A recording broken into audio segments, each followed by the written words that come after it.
Císaři Nerone, usmyslil jsem si psát o schovívavosti.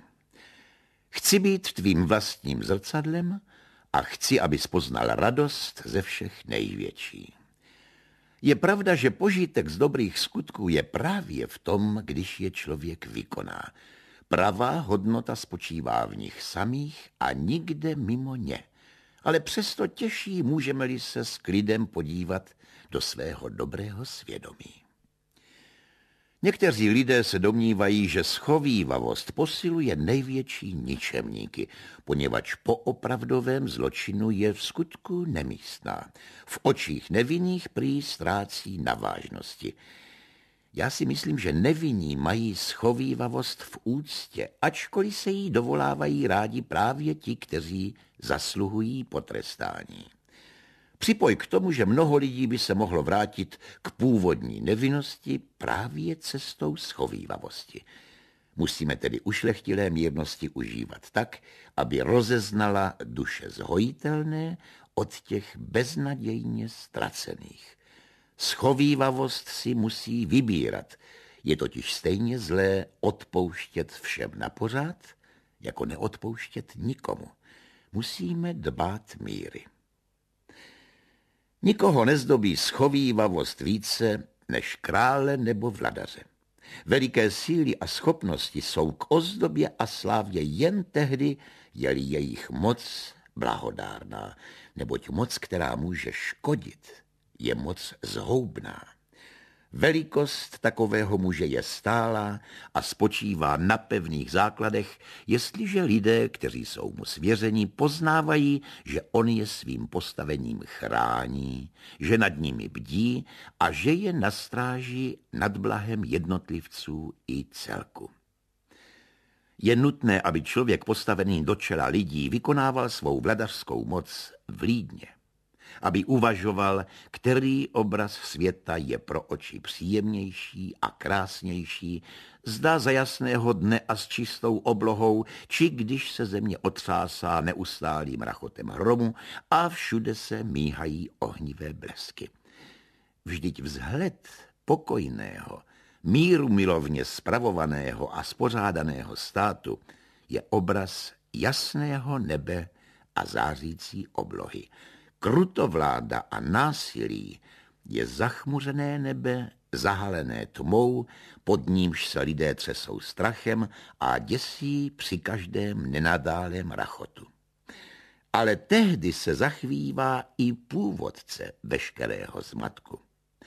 Prostým lidem se i msta snáze odpustí, jejich bolest totiž pochází z křivdy, avšak upustí-li od pomsty ten, kdo se snadno může pomstít, získá pochvalu za svou mírnost.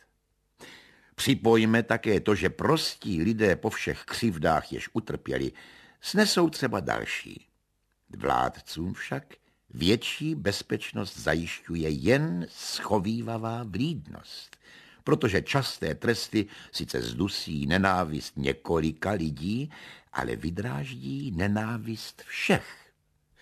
Jako ořezané stromy znovu vyrážejí novými větvemi a jako se mnohé druhy osení sekají, aby zhoustly, tak vladařova krutost ničením nepřátel rozmnožuje jejich řady. Za popravené nastupují totiž jejich rodiče a děti, příbuzní a přátelé. Jak je pravdivá tato zkušenost, chci ti, císaři Nerone, připomenout příkladem. Augustus byl mírný císař, ale v době republiky také tasil meč.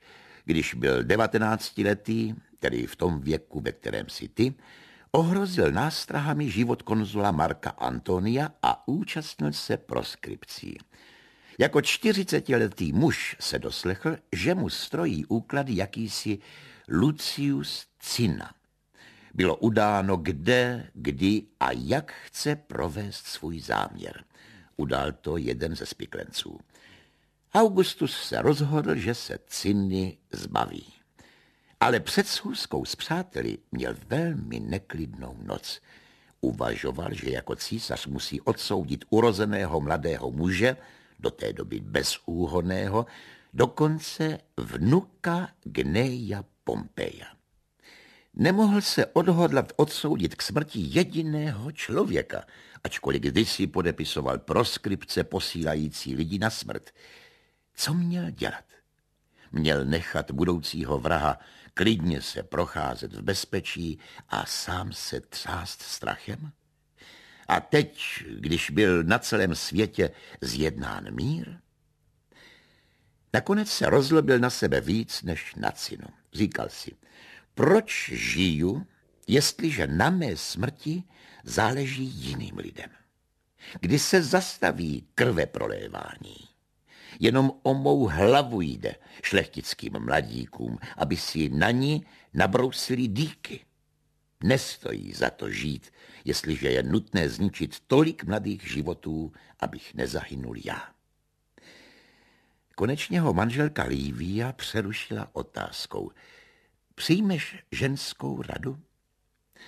Udělej, co dělají lékaři, kteří zkoušejí opačné léky, když obvyklé nepomohou. Přísnosti si dosud nepořídil nic. Po Lepidovi přišel Muréna, po Murénovi Cepio, abych pomlčela o ostatních. Zkus nyní, jak ti poslouží schovívavost. Odpusť Cinovi. Byl dopaden, škodit již nemůže, ale může prospět tvé pověsti. Zaradoval se Augustus, že našel ve své manželce svého obhájce, odvolal schůzku přátel, za to k sobě povolal samotného Cinu a všechny přítomné pak propustil z místnosti. Když se Cina usadil na lehátko, pravil císař. Jen o to tě především prosím, abys mne v řeči nepřerušoval. Dám ti dost volného času k obhajobě. Když jsem tebe, Cino, našel v nepřátelském táboře, konečně jako můj nepřítel ses již narodil z nepřátelské rodiny, ušetřil jsem tě po svém vítězství a nechal jsem ti všechen majetek po předcích. Dnes jsi tak šťasten a bohat, že vítězové závidí přemoženému. Když ses ucházel o kněžský úřad ve státě, dal jsem ti jej. Ačkoliv jsem se o tebe zasloužil, přece sis usmyslil, že mě zabiješ.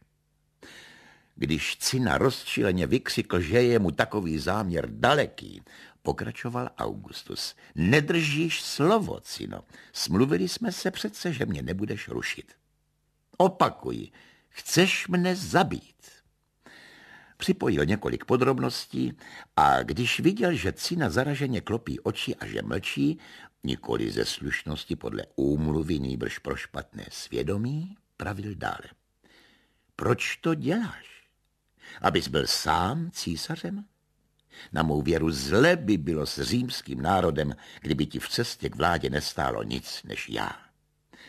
Vlastní dům nedovedeš chránit. Nedávno si prohrál soukromou psi. Ustoupím, jestliže ti v tvých nadějích překážím já jediný. Jestliže tě ovšem strpí Paulus a Fabius Maximus a Serviliové a velký zástup šlechticů, kteří se nechlubí jen prázdnými jmény, nýbrž zástup těch, kteří jsou sami svým předkům k ozdobě. Ale já ti, Cino, daruji život. Od dnešního dne, ať zase počíná naše přátelství. Zkoušejme, zda jsem já tobě dal život s větší důvěrou, či ty mě za něj vděčíš větší věrností. Potom mu ještě daroval konzulský úřad. Byl to pak jeho nejvěrnější a nejoddanější přítel a od té doby císaře již nikdy nikdo neohrožoval na životě. Schovívavost tedy nezjednává lidem pouze větší čest, nýbrž i větší bezpečnost. Je velký rozdíl mezi vlídným panovníkem a tyranem, třeba oba byli stejně vybaveni mocí. Jeden však užívá své moci k zajištění míru, druhý, aby velikými hrůzami udusil stejně velikou nenávist. Tyran nedůvěřuje nikomu, potácí se z opaku do opaku. Mírnému a pokojnému králi jsou jeho pomocníci věrní, poněvadž jich užívá k obecnému blahu a vojsko věnčené slávou ochotně podstupuje všechny námahy, protože vidí, že jeho úkol je chránit bezpečnost všech. Avšak krutý a krvavý tyran je na obtíž i svým nohsledům. Nikdo nemůže mít dobré a oddané služebníky, když jich používá jako železných nástrojů smrti, jestliže jim jako dravé zvěři předhazuje nevinné lidi. Tyran je sklíčen větším neklidem a strachem než všichni obvinění. Vždyť má proti sobě za svědky a mstitele svých ohavností lidi i bohy. Jaký opak je ten, kdo se o všechno přepečlivě stará, každou část státu opatruje jako součást svého těla, kdo je nakloněn k mírnosti i tam, kde je na místě přísnější zákrok. Ten, v jehož duši není nepřátelství ani surovost. Kdo vykonává vládu mírně a ku prospěchu všech, cítí se šťasten. V řeči je přívětivý, snadno přístupný, ochotný vyhovět spravedlivým žádostem. Takový vladař je celým národem milován, ctěn a chválen. Lidé o něm mluví stejně dobře potají jako na veřejnosti. Takový vladař, chráněn svými skutky, nepotřebuje vojenské ochrany a zbraně má jen k ozdobě. Vladaři v skutku nic neslouží víc než schovívavost. Dokáže-li, že moc, kterou je obdařen, není škodlivá, ale je ve shodě s přirozeným zákonem. Mýlí se ten, kdo si myslí, že vladař je bezpečný jen tam, kde před ním není nic jisté. Jistota se přece musí získávat vzájemnou jistotou. Není třeba stavět vysoké hrady ani opevňovat strmé kopce, ohrazovat se několikerým pásem hradeb zesílených ještě věžemi. Schovívavost zjedná vladaři bezpečnost i na nechráněném místě. Jediné opevnění je nedobytné – láska spoluobčanů. Vladař však musí někdy jako otec i trestat. Zlá věc se snáze napraví trestem, ale veřejné mravy ve státě, dojde-li k pokleskům, napravíš, když se tresty příliš neplýtvá, neboť množství chybujících je příčinou, že se chybování stává zvykem. Konečně trvalá přísnost ztrácí účinek, což je právě její nejhlavnější lék. Sama pak vladařova schovívavost způsobuje, že se lidé ostýchají hřešit. Trest se totiž zdá mnohem těžší, dává-li jej mírný a laskavý muž. Lidský duch je od přírody vzpurný, dere se vysoko a spíše jde za někým dobrovolně, než se nechá vést. Pro vznešené místo, které vladař zaujímá, není krásnější a vhodnější ozdoby než věnec udělovaný za záchranu občana. Nikoli zbraně odňaté nepřátelům, ani vozy zbrocené barbarskou krví, ani jiná skvělá válečná kořist. Tohle je božská moc. Zachraňovat v celých zástupech a veřejně. Avšak pobíjet v davu a bez rozdílu, to je řádění zhoubného požáru a živelné pohromy.